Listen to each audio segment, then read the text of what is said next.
आज सीखेंगे कि किसी भी बॉर्डर पे पर्ल्स की एज कैसे बनाते हैं।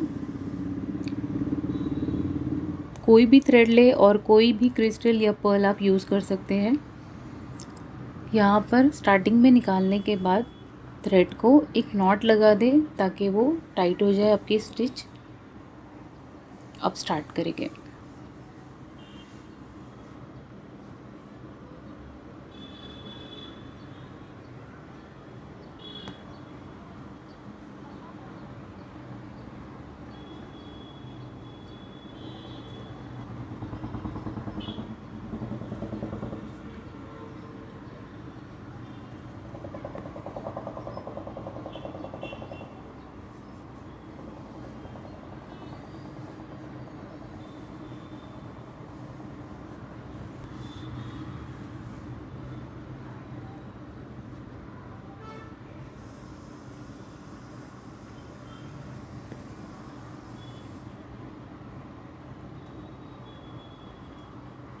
इसी तरह से रिपीट करते हुए आप पर्ल से किसी भी बॉर्डर पे इस तरह से अटैच कर सकते हैं।